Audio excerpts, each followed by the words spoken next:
I haven't talked like this about this ever. So.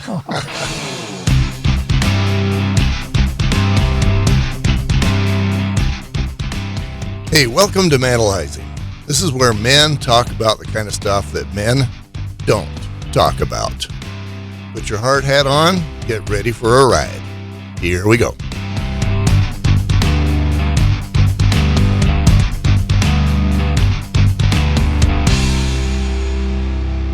Okay, let's do this.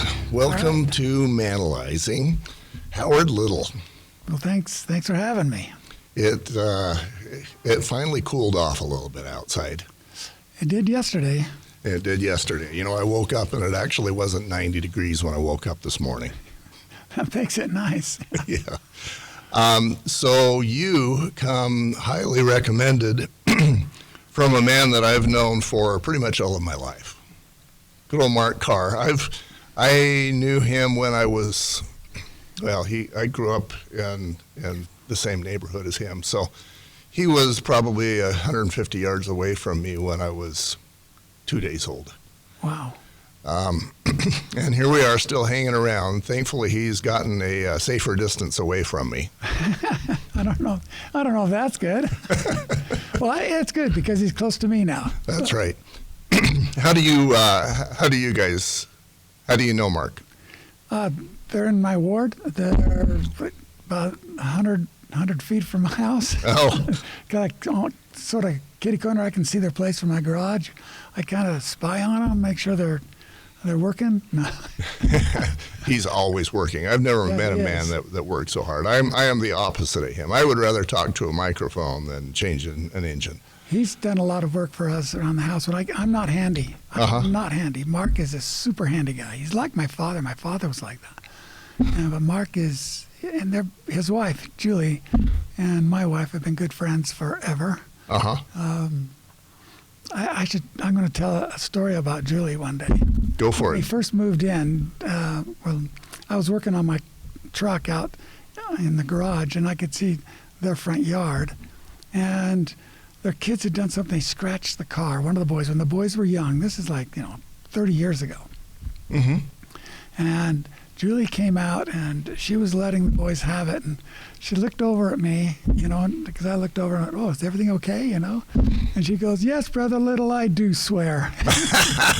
She ran back in the house. And that's how our relationship started. One of my favorite moments, we had just come back from Marysville. I guess you travel with those guys and we travel with those guys. Mm-hmm. We'd come back from Marysville where we'd done some UTVing, four-wheeling, etc. And we jumped in one of the guys' pool, and we were playing poolie volleyball, and she did something wrong. She goes, "Oh, shit." And she was mortally embarrassed. Yeah. I love Julie because she has attitude. She's a spicy one. She definitely has. And Mark's the quiet one in that relationship. Yeah. The fun thing about traveling with them is when Julie's giving Mark a bad time, and I take his side, and you can just see him just kind of smiling over there, not saying a word. And I'm arguing for him, with Julie, because I can do that. I don't care if she gets mad at me. I don't sleep with her. So. Yeah, Mark is one of those very interesting guys. He doesn't say a lot unless it's just you and him. Right. But he runs deep. We did a couple of Manalizing podcasts with him when this began, when the format was 4 guys instead of 2. Oh, okay. And the kind of stuff he came out with, I thought, man, I've known this guy for 1 billion years, and yet I haven't known him for 1 day. Yeah. So he recommended you to me, knowing what Manalizing is. I think that was probably more curse than blessing. Tell me about your life. From the beginning, no. I grew up in Cache Valley, graduated from Utah State, played a lot of sports growing up. What sports did you play? Football, basketball, and I ran track. And then I went to college. I was offered a scholarship in track in college at Dixie. It didn't want to run track. But I walked on the basketball team. And then I got injured 6 games into the season, and they said, you're not going to be able to come play anymore until the very end of the season. You're going to lose a whole season of eligibility. So I said, okay, I'm done. I'm going on a mission. So I went on a mission to Scotland, and then I came back, and I ended up going back to Utah State instead of down to Dixie, and graduated with a BFA in theater, a minor in coaching sports. It's not PE, it's coaching sports in secondary ed. Got certified for that. And they don't mix drama and theater. Yeah. In school, because they're both extracurricular activities that you do. But I did it at Skyview High School. I did my student teaching there, and then I was going to sign a contract with my alma mater, and my friend said, from a year ago, who had directed me in a musical called Godspell. I played Jesus in Godspell. And he said, no, come to New York. You need to come to New York. I'm doing a play. And you can get your equity card. Come on out.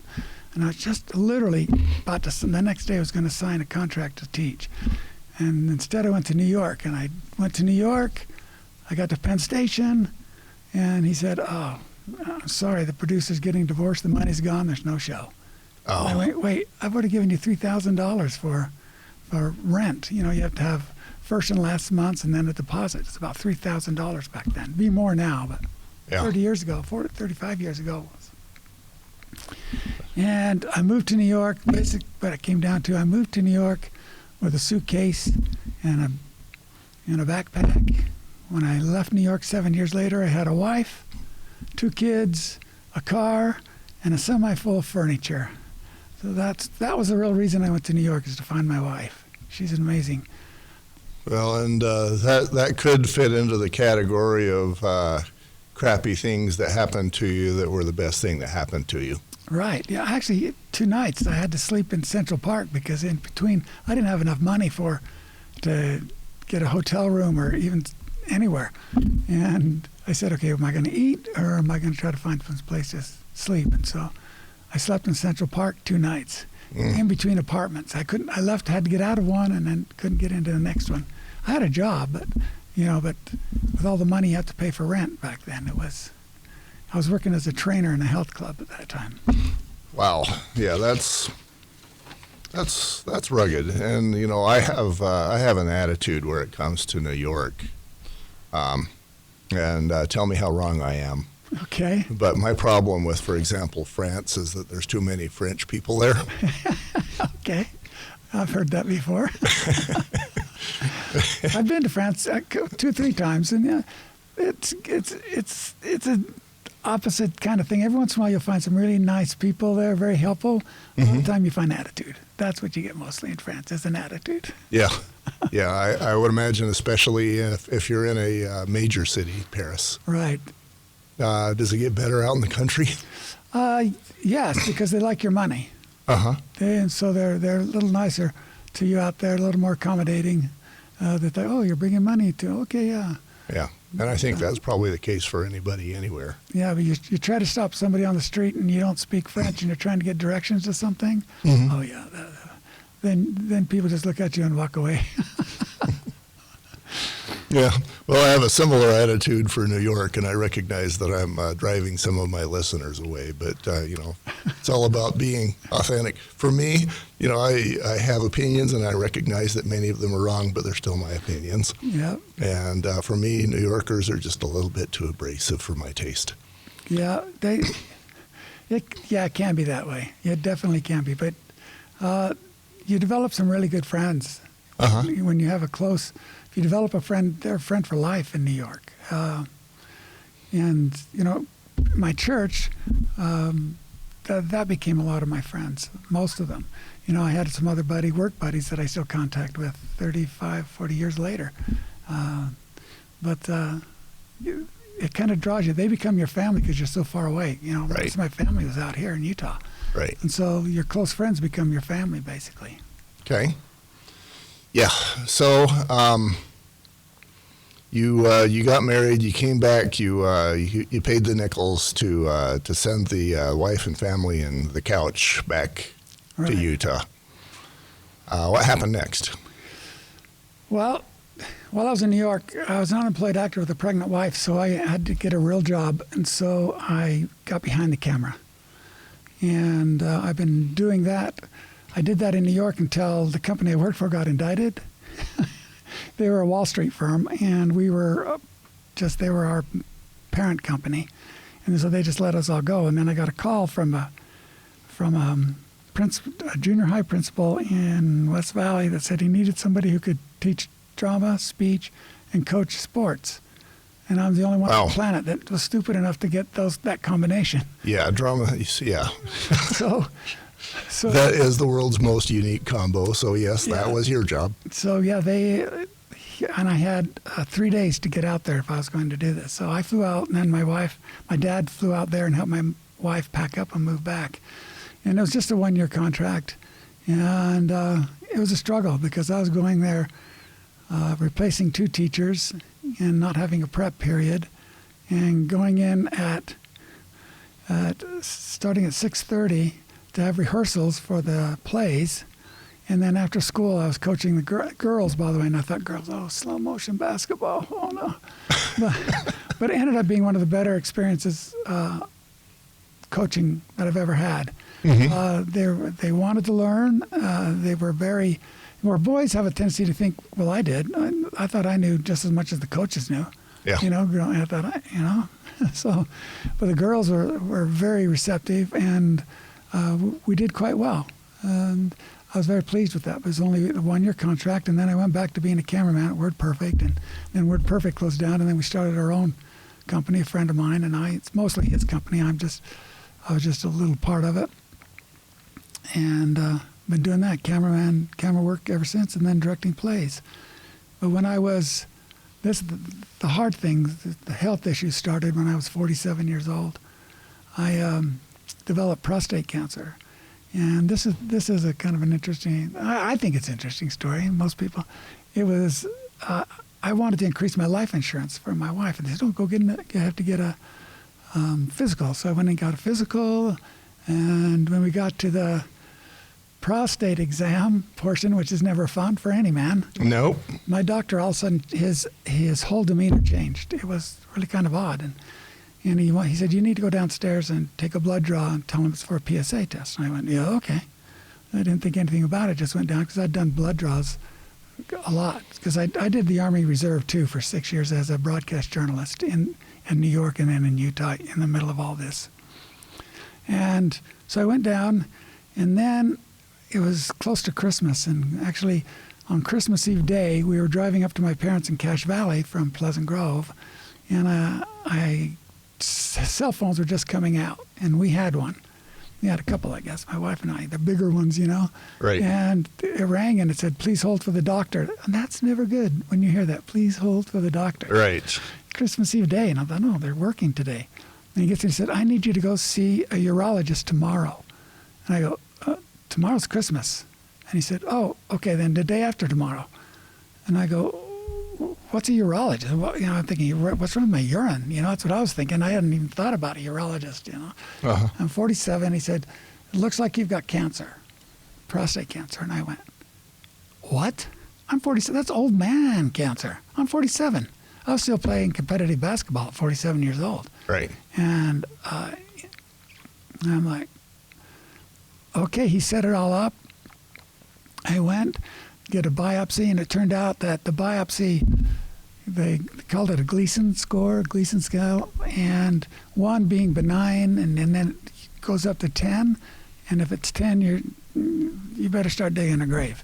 Mine was 8.5 Oh, my on the goodness. Gleason score, and so I'm immediately looking for options. My urologist told me there's different options you can take, and I was looking, and I was on the internet, and the odd thing about the internet thing is when you start looking for prostate stuff, all of a sudden you get a lot of porno coming at you, and I was like, really? Great, yeah, it's surprising. I was like, okay, get rid of that, and I found something that was in Loma Linda, California, called proton therapy, and it was brand new. And they were claiming all kinds of best results, no side effects, because I really didn't want the side effects that they were talking about. not being, this is the part, you get this, and the other options I was getting was saying that, I'm going to not be able to have sex anymore the rest of my life. I'm 47. Wow. Yeah. And they're telling me that, and I'm like, okay. That alone is like, shoot me now. Yeah, exactly. So I'm frantically looking for some better options. And I found this proton therapy, and it's radiation, but what it is, it's more like a smart bomb, where conventional radiation is more like napalm, goes in and wipes out everything. And so I looked that up, and we went to California. This long story short, went to California to get this procedure, and insurance wasn't going to cover it. It was $90,000 for the treatment. It's going to take 2.5 months, and I have a rich friend, from college. He's done very well. He was poor when he was in college with me, and he was smarter and went a different route. And he's done really, really well. And he claims he didn't do it, but I know he's the one who did it. He helped pay for this a lot. And then the insurance, actually, the hospital there in Loma Linda, they worked really, really hard about getting some insurance to help along with it. So we decided to go, and I was doing great. I was feeling okay. We'll get this taken care of. This is what I needed to do. Of course, I was a little freaked out, but I'm going in to register. When you go in the first time in the hospital, I start to go up to the kiosk or whatever you call it, the desk to register at, and I stopped. I couldn't go. I started. All of a sudden, it just hit me really hard, and thank goodness my wife was with me. She just took me by the arm and walked me up and helped me get registered to have it done. And she was with me the whole step. The funny thing is, now this treatment is they take a big PCV pipe, that's what they call it. PVC pipe, yeah. Yeah, they cut it in half. You lay in it. This is the procedure to get ready to go. They fill it with goop with your body, and then it solidifies so that every time you go in there, it's a mold to your body, and you just stay there so you can't move. Because if you move, you're going to get zapped in places you don't want to get zapped. And they do a mold of your prostate, and so it takes a little while just to get all set up. And they had 3 chambers. They treat 250 guys there a year. I was 18 years younger than the next guy getting treatment. So I was like, oh yeah, this really is old man. To get treatment, a couple of funny little things. Well, one of the nurses that I never saw again, thank goodness, when I was checking in and going through this process, said, well, isn't it comforting to know what you're going to die of? And I went, no. Yeah, that's probably not the right thing to say, whether you're a nurse or anybody else. Well, I was like, okay. But then, so you go through this. My wife went through everything. They go, well, the wives aren't normally here. She goes, I'm with him wherever he goes. And this is my wife. You have the right woman. I do. And, but I made a mistake here. Okay, now this is a man mistake. Okay, man mistake coming up. Within the process, I was talking to some other guy who was getting it on his brain. He had a brain tumor, and he was getting proton therapy on the brain tumor. And I said, yeah, I'm going. Catherine was right there, and I said, yeah, I'm doing proton therapy for my prostate. So yeah, that's what I'm doing. And she goes, you're the one going through this? And I went, oh crap. No, we're both going through this. She had to go through it as much as I had to go through it, and I kind of discounted her. And that was not the smartest thing that I did during this whole process. And because you find out that it's really hard on the caregiver as well. Oh, yes. So anyway, the first treatment, I'm lying there. You wear your gown, you're naked, and you wear your gown opposite, so it's open in front. Mm-hmm. And you crawl inside your tube, and they give a little towel over your genitals. And the woman that was the technician there, things got all set up and lying there. My wife's there, and she's there. She reaches down, she takes off the towel, she grabs my penis, she points it in the direction she wants it to go, not saying a word, and then puts the towel back on. I said, now you do that for yourself the rest of the time. And I was like, well, you could have just told me. And she goes, I find it's easier to do it that way because you remember it. And I go, oh, yeah. My wife burst out laughing. I'll remember that, yes. Remember that. And I've had yeah, so we went through that process, and I swear by it. It gave me 6 years. They originally gave me 3 to 5 years to live, but this totally got rid of the cancer. And then I had to go in and get conventional radiation, and they call it the brotherhood of the balloon when you're getting the conventional radiation. This is the embarrassing part for all men anywhere. They put a balloon in your rectum and they fill it with water to expand it, because they figure that the radiation will only get a smaller portion to attack your colon, because they don't want it to, because radiation travels. And I ended up getting it in my bladder, and that's caused problems to this day. But yeah, that's a lot of fun, getting 16 ounces of water in your colon. And then when they let it go, you feel like, oh man, everything's going to go.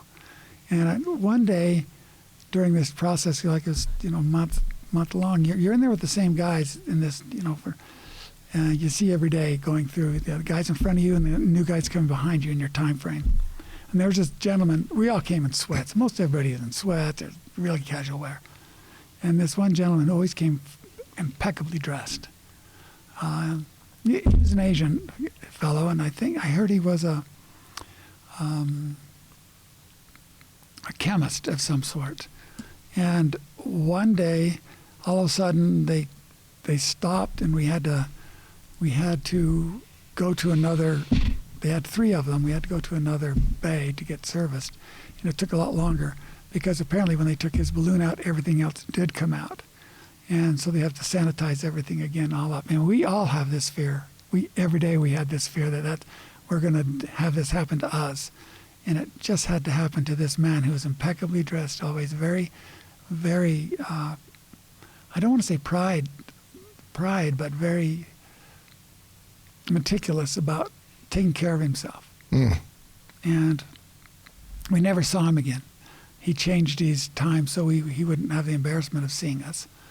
And well, that's rugged. So what I want to explore is the fears. So you mentioned that everybody felt but didn't likely express the fear that they were going to lose more than 16 ounces of water when that burst. Yeah, nobody expressed it until it happened. And when it finally happened, then we're all just sitting there going, man, I hope that doesn't happen to me. I just hope, I pray. I mean, you literally see us when we get done. When I first got there, I thought it was funny, because it's a college teaching hospital. So you have all these college students. And you see these old guys walking back, and they're just leaving there open, and they're just walking with all their junk hanging out. And I go, man, I can't see how these guys can do that. And but when you get out, this is what really irritated all of us, is they put the bathroom like way down the hall from the tech room, from where you get radiated. Right. And so you had to run down, and you're squeezing tight to keep everything in there while you're trying to get there. So yeah, it was. That was the biggest fear, and that's what they call it, the Brotherhood of the Balloon. And they did have I never went, but they had, I guess, sessions to help you get through all that you're going through, the fact that you might lose your sexuality, but with proton therapy, I had no side effects. With radiation, I had a ton of side effects. And it bought you quite a bit of time. Bought me altogether. It bought me first 6 years, and then 2 more years, and then I had surgery, and that gave me another 2 years, and then I had to go finally on the hormone therapy, which is the worst. That's what I was trying to avoid more than anything, is the hormone therapy. And what are your fears associated with the hormone therapy? My wife would leave me. One of the guys are talking. He said, "Yeah, my wife left me." Well, she said, I don't want a roommate, I want a husband. And side effects from that is you lose, it's chemical castration. That's the crudest way to put it. Chemically castrated. Right. you don't really, you lose a lot of desire to do things. Mm-hmm. You lose a lot of energy. You lose muscle mass because you don't have any testosterone in your system. And that's been really, plus, when I was an athlete my whole life, and all of a sudden I can't do things that, I guess that happens to everybody when you get older. I'm older now, but when I was younger and I was still playing competitive basketball, you could see things dropping off really fast. And you just lose your desire for a lot of things. You have to keep telling yourself to go. I found myself just literally just stopping. And I'll realize, why am I stopped? When I'm walking somewhere. And I just have to keep going. You lose your desire to even keep walking. Yeah, at some point. When I think that's profound, that your fear associated with losing the ability to have sex is that you're going to lose your wife. And it's also profound that it actually happened to somebody. Right. What were your fears? Let's go back to the day when you found out you had cancer. You probably had the thought of, I'm going to die, but that was probably not your only thought. What were your other fears? What was going through your head at that moment? The most thing is I wouldn't see my children get married. Uh-huh. I wouldn't be around to see grandchildren at 47 because we married late. I was 30 when we got married. She was 29. Uh-huh. I'm a second husband, and I was engaged. Basically, I'm a second. Yeah, she's a second wife to me somewhat. But so we were married late, and that was one of the big fears, that I wouldn't see my children grow up and get married and have children, see grandchildren. I wouldn't have that experience. And my family's very close. And when I first found out, I was heading up to my parents, and I didn't want to talk to my mom. My mom. She's incredible. We just had her 90th birthday, and we had over 250 people showed up for my mom's birthday party. Mm-hmm. But my dad he's the solid one. He's very solid, very much like Mark, like I said before. Uh-huh. Quiet man, but good man. He was in the bishopric for 13 years of my life growing up from 3 different bishops. But one of the best men I ever knew, and a quiet man. And I said, "Hey, Dad, let's go for a walk." And I told my dad, I just need that reassurance from my dad that it was going to be okay. And of course, my mom comes in and says, "What's going on? Why aren't you telling me?" So we ended up telling my mother too. That's one of my questions. Is when you had that moment of, oh my gosh, I've got cancer. Who did you talk to? So first you talked to your dad. Talked to my dad. Then your mom pried it out of you. Right. At some point, everybody knew because probably your wife told everybody. But what happened next? Well, we didn't tell them our kids because we didn't want to tell the kids at Christmas. Right. Because they were younger. The ironic thing is my daughter used my cancer and got a grant out of it. She's an amazing writer. She's a very smart child. But I didn't really want people to know. I really didn't. And why is that? Because I don't want people looking, oh, poor Howard. Oh, poor Howard. He's got cancer. Oh, poor Howard. Uh-huh. And I used to have long hair too, by the way. Yeah. My wife she said, just let it go for. Okay, fine. But anyway, and in my business, I really didn't want people to know. They got a cameraman with cancer. I didn't want people to know. And unfortunately, my mother told my siblings.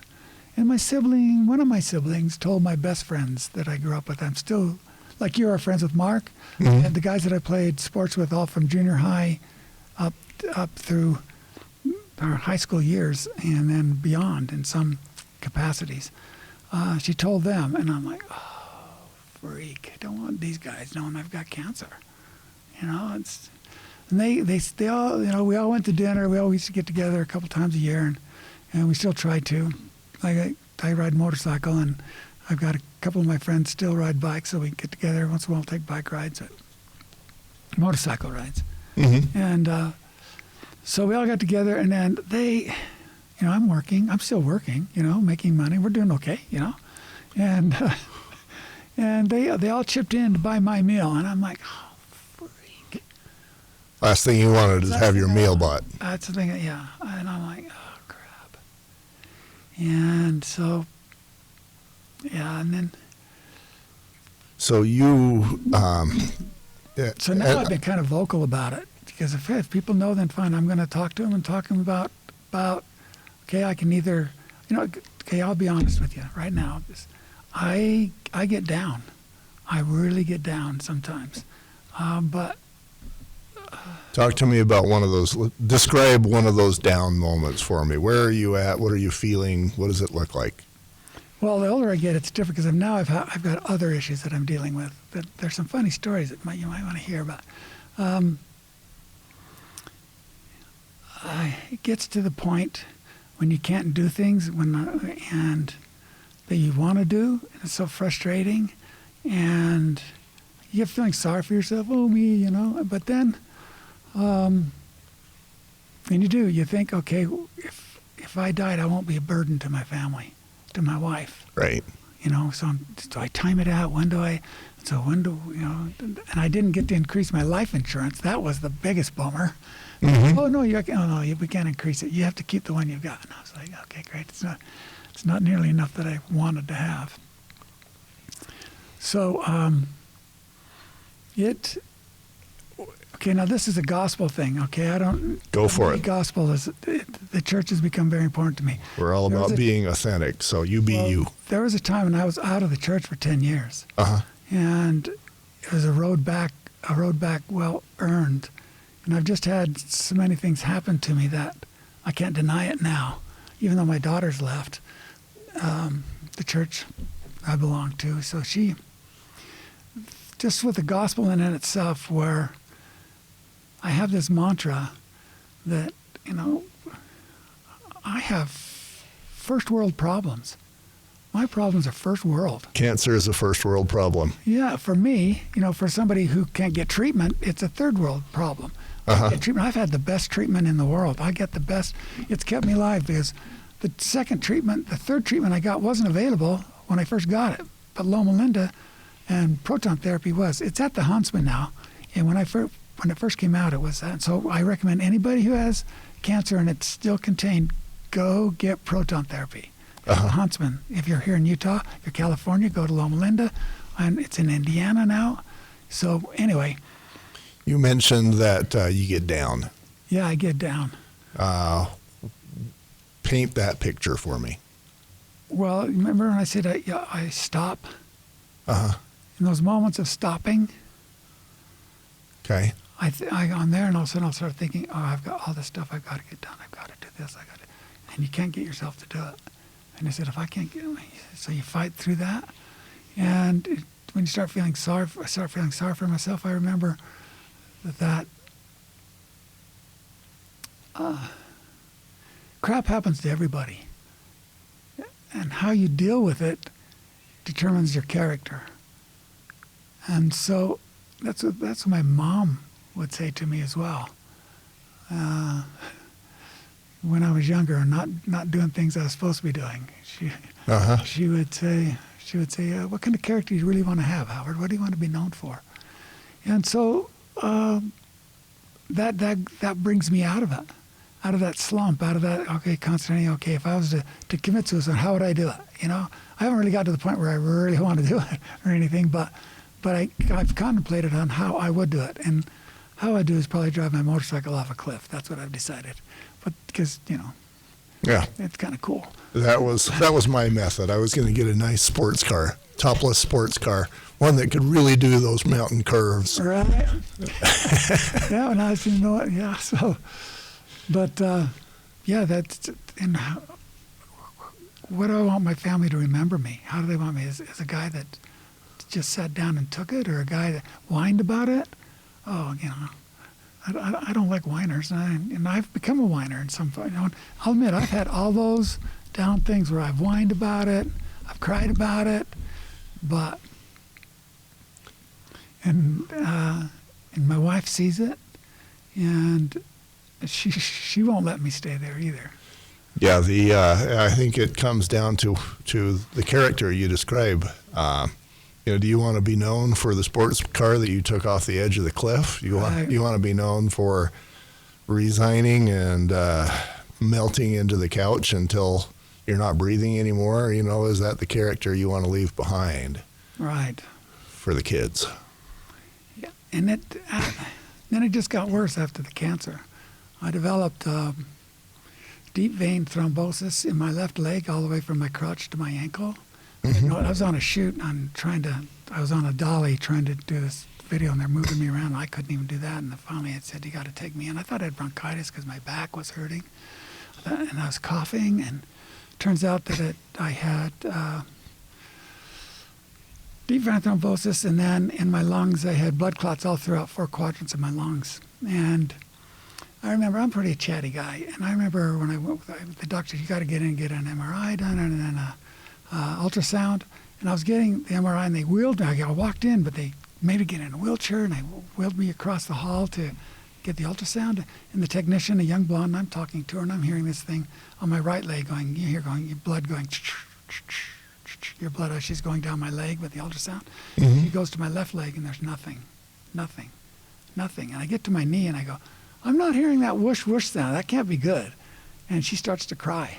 This technician starts to cry. And she goes all the way to my ankle, and then she says, get up, you can get dressed and get in your wheelchair, and a doctor will come and see you.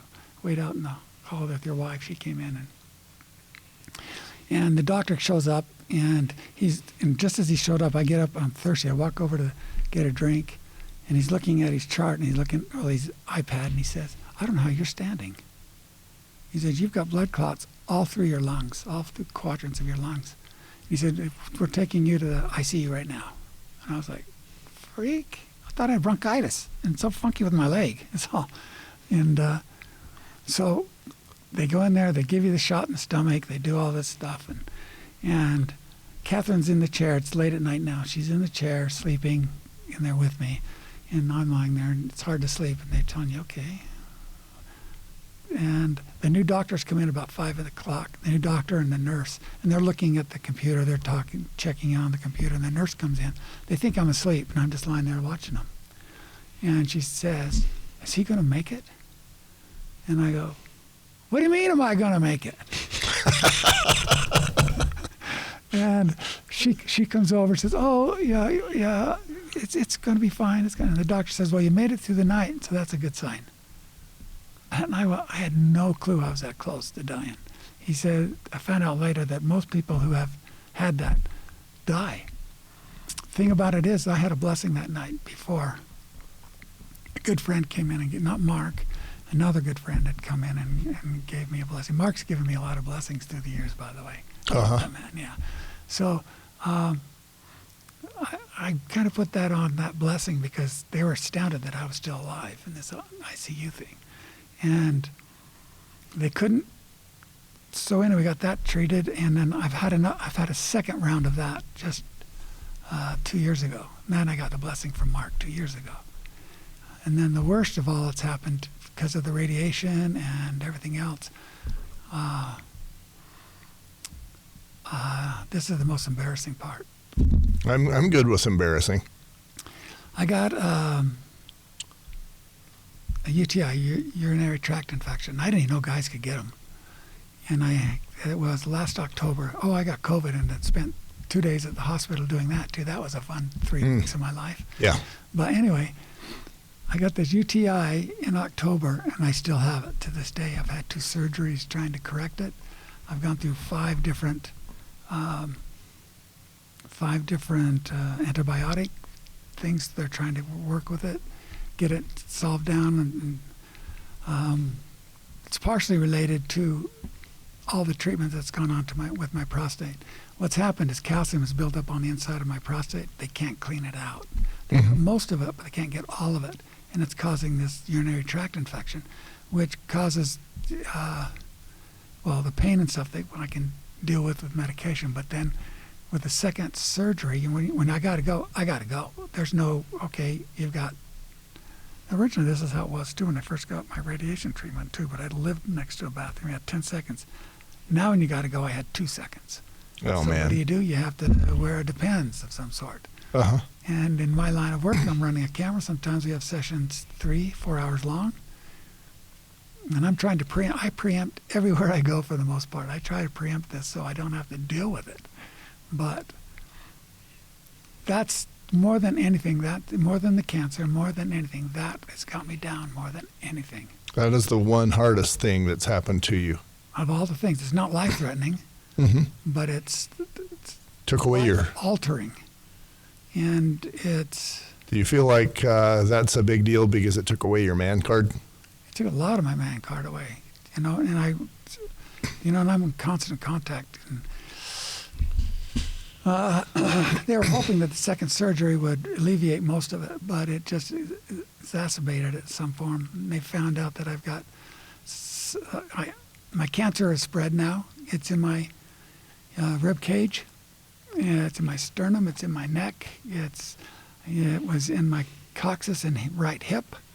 And my right hip was hurting so bad that we had 2 months ago, 3 months ago, we did radiation on my hip and coccyx to alleviate that pain.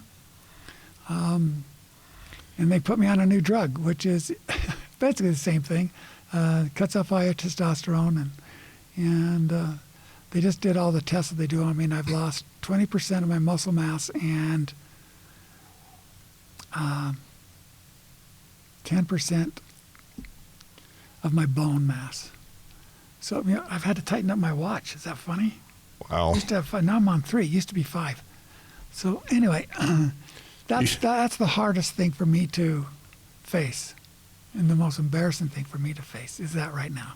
And I have to keep thinking, okay, This is still... how am I going to deal with this? Do Yeah. I quit work? And I don't want to do that. That's... so here's an impossible question. And a standard one for me. I go hunting for the lowest point in your life. And I think you've already told me what that was.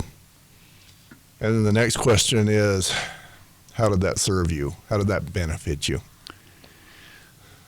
Okay, I lied to you. Well, that's not the lowest point. Okay. I didn't lie to you. I just didn't tell you the lowest point. And not many people know this. So I'm like, okay, when I said I was out of the church for 10 years, I got kicked out there. I was excommunicated. Uh-huh. And that was the lowest point of my life, by far, because I was on my mission. Okay. And got excommunicated. And so it was hard on my parents, hard on my family. You know how hard it is to date LDS girls if they find out you're excommunicated? I remember they knew it was happening, and they actually, when I was flying back from Scotland, my mother's from Scotland, and so that's why they sent me, but they did something that I had an escort the whole way. To make sure I got on the plane, that I seated on the plane. There was somebody waiting for me when I got off in New York. And they put me in a waiting room to make sure that I, didn't go off and try to kill myself or something. I remember looking out the window in New York. This is, I'm 20 years old, 21 years old. Right. And I'm looking out the window of New York, never been there. I'm thinking, wouldn't it be better for me just to get out and not face this, not go home and face this, just get lost. Get lost in New York. Right.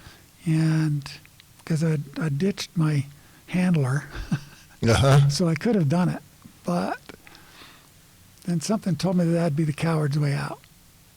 And that'd be the coward's way out. And the only way that I really survived this is my mom was. She was very angry with me. She was embarrassed, totally embarrassed my mother to death. My dad's in the bishopric still, or he might have been in the high council by then. And here their son is, the only son that went on a mission. There's 4 of us, and I'm the only one that went. And then this is what happened. And my dad, he was, when he got home, he took me again for I took him for a walk when I got the cancer, and then he took me for a walk when we got home. I mean, my whole family showed up when I got on the plane. They were all very supportive of me. My mother was angry with me, but they showed up at the airport to pick me up. There's all 5 of my siblings. And he took me for a walk, and he said, Howard, I've been praying for you, and I you more than all my sons. He said, okay, brothers, if you're listening to this, he said, I know you're going to be all right. And I was like, what? All my other brothers are stalwart, amazing guys, you know, and here I am. And he said, you're going to be all right. I'm not worrying about you one day. Not one day am I worrying about you. And that's the right words. Yeah. And I think about that. And it still took me 10 years to crawl back in. I studied world religions to see maybe should I go to, but no. So how did that moment serve you? Okay.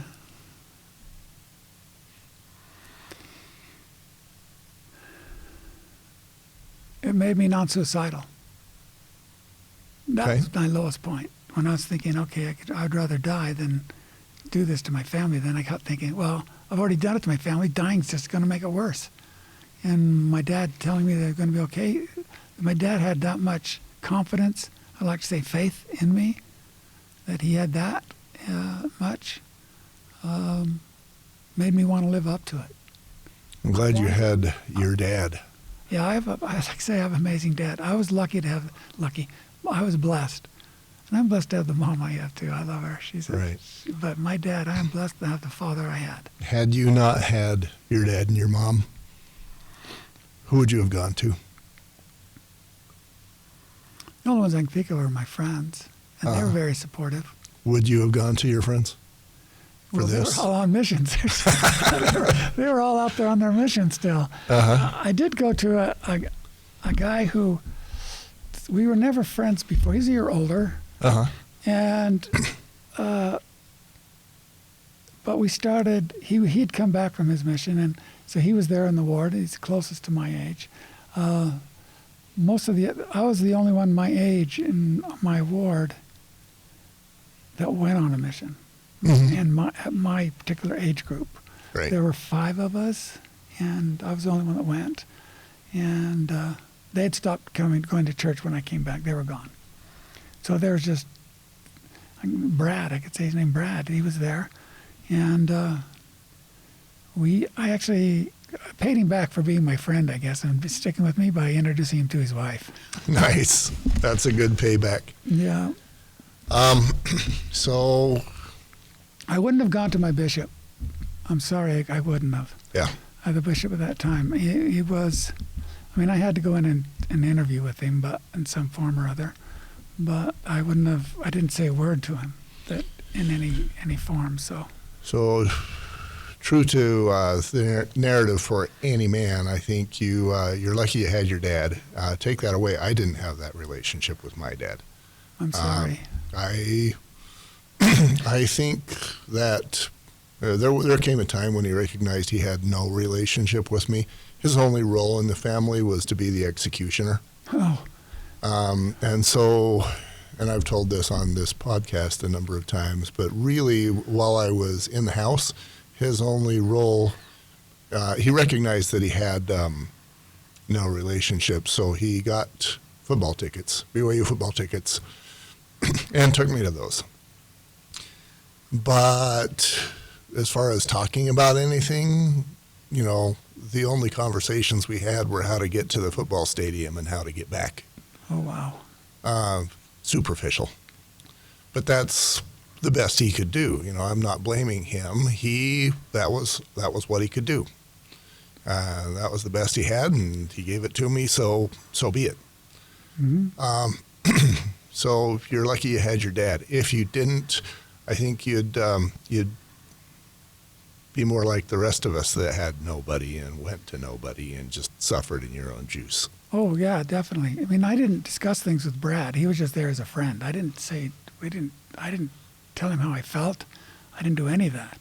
I didn't want to share any of that. The most ironic thing is I had another friend who had come back from his mission, not a real friend, a guy I played football with. And he was talking to me, and he was telling me about other guys that had the same experience that I had, I thought. And he's saying, and I find out later he was talking about me. And I go, none of that happened to me. That wasn't me. And I go, is everybody thinking that's what I did? And he goes, well, that's what I heard. I go, no, that's not what happened. None of that happened to me. And he goes, well, what did happen? And, but that shocked me. That really shocked me. I had fathers that when we're in college that would actually come up to me and ask me not to date their daughters.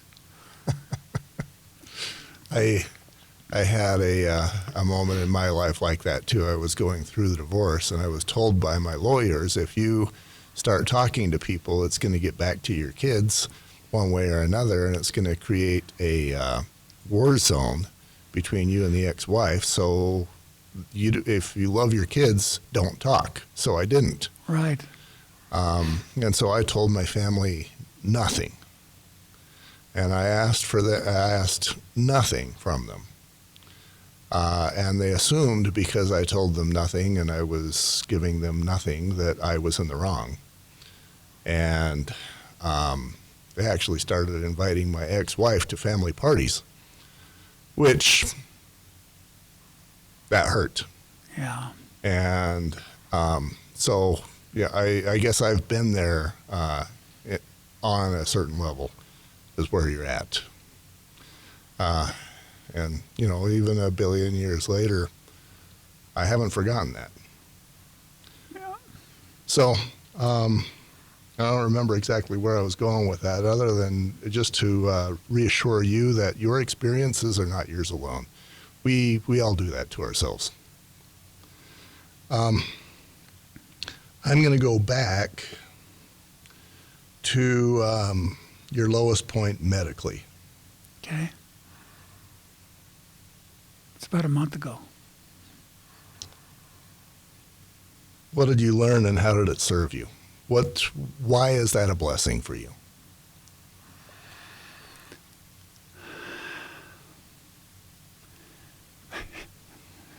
Maybe you're the only person that knows this.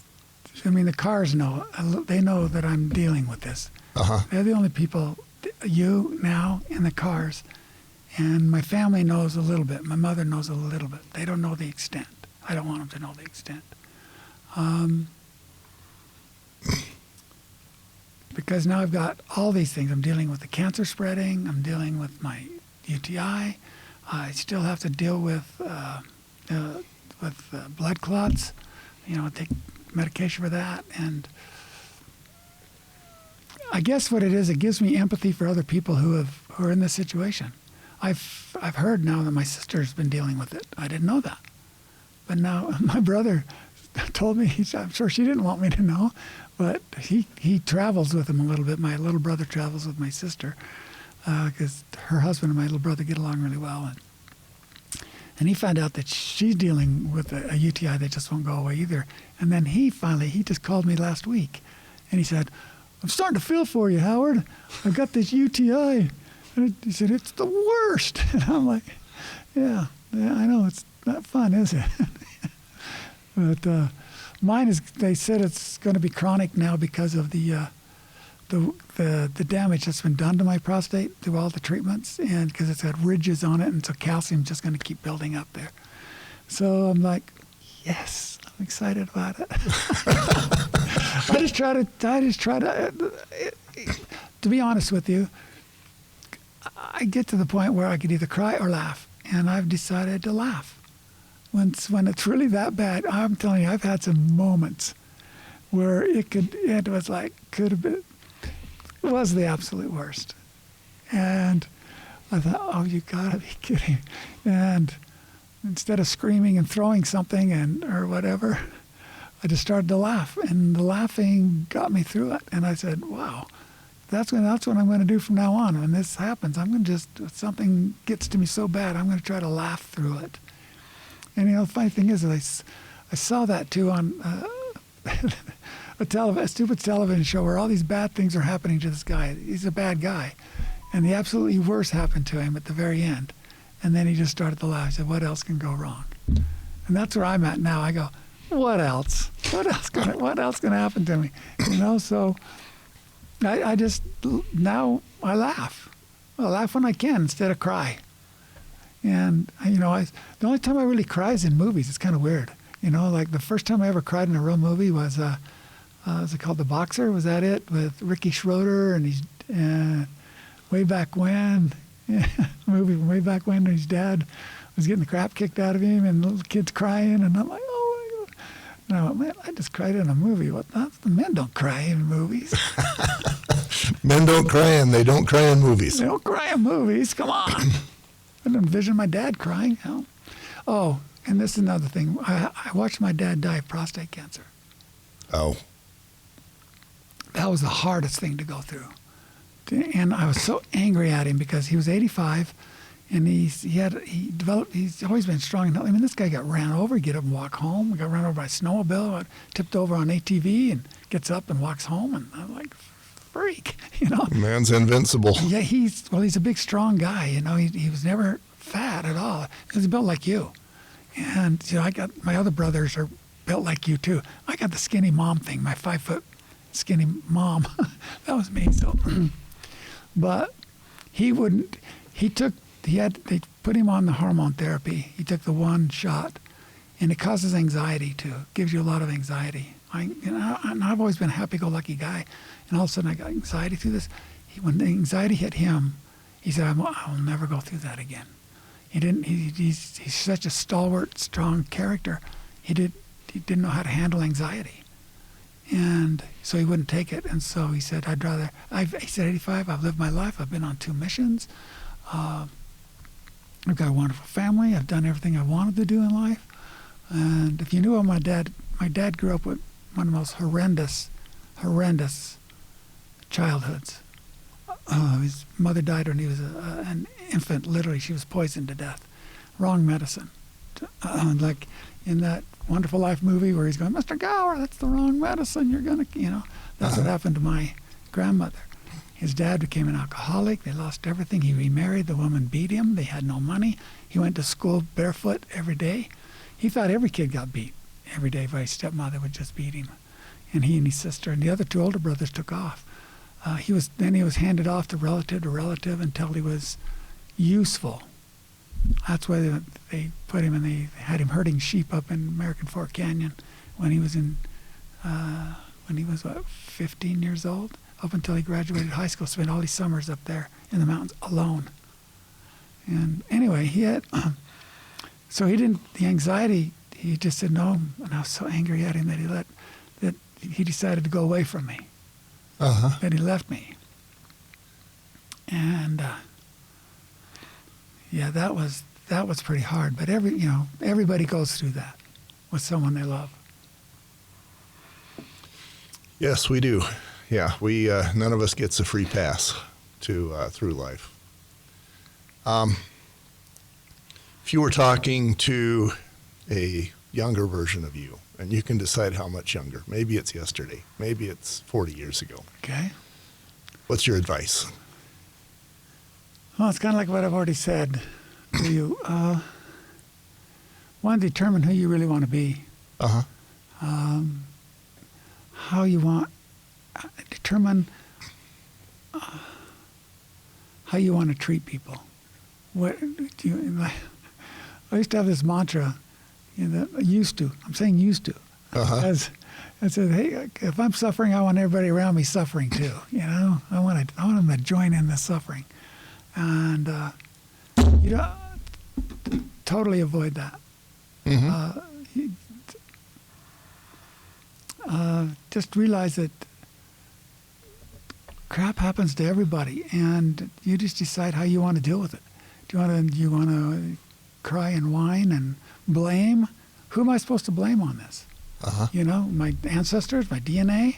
Found out my blood clots probably come from, I have 2.4% Jewish in me. And apparently the Ashkenazi Jews are predominantly That's a factor that they have. It's called factor 5. It gives you propensity for blood clots. My sister has it. My 2 sisters have it. I have it. Do I blame all those Jews? Come on, Or my cancer. They found out that it's unique. I didn't get it from my dad. I can't pass it on. I didn't inherit it. It's very unique. They've done all these tests on me. So I'm like, okay, do I blame God? And I go, no, I can't blame God because I chose to come here. In my belief system, I chose to come here knowing that stuff was going to happen. Right. That I was going to go through stuff like everybody goes through stuff. I see people and I go, how come nothing happened to them?